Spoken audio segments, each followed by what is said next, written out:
আমরা স্পষ্টভাবে জানিয়ে দিতে চাই আজকের এই মানববন্ধন থেকে, আজকের পর থেকে যদি কোনো সাংবাদিকের উপর হামলা করা হয় তাহলে সারা বাংলাদেশের সকল সাংবাদিকদের নিয়ে আমরা প্রতিরোধ করে তুলবো ইনশাআল্লাহ।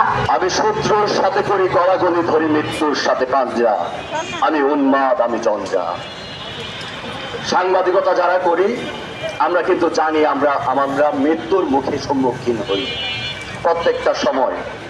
তো মৃত্যু জেনেই কিন্তু আমরা এই যে 15, 20, 30 হাজার টাকার বেতনে চাকরি করি, আমাদেরও কিন্তু মা আছে, বোন আছে, ভাই আছে। তো যারা সাউন্ড গ্রেনেড মারেন না, তো মারার সময় একবার চিন্তা করবেন যে ছেলেটা এদিকে ফুটেজ সংগ্রহ করছে তার কিন্তু মা বাবা আছে। যেই ছেলেটা 20-30 হাজার টাকার জন্য এখানে চাকরি করছে, তার বোন তার ভাই কিন্তু অপেক্ষা করে সে বাড়িতে যাবে। আপনার লাঠি পেটায় যদি আমার কোনো ভাই মারা যায়, সে কিন্তু আর বাড়ি ফিরবে না। তো আপনাদের কাছে আমি অনুরোধ জানাবো, আমার কোনো জ্বালাবো এই বক্তব্য নাই।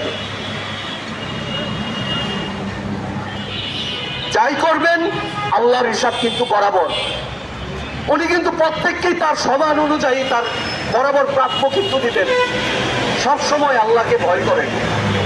আপনারাও যারা আছেন আপনাদের কাছে অনুরোধ থাকবে, আপনারা যখন সংবাদ প্রকাশ করবেন দেশের জন্য, আল্লাহর জন্য, আল্লাহ সন্তুষ্টির জন্য এবং মানুষের কল্যাণে, দেশের কল্যাণে কথা বলবেন।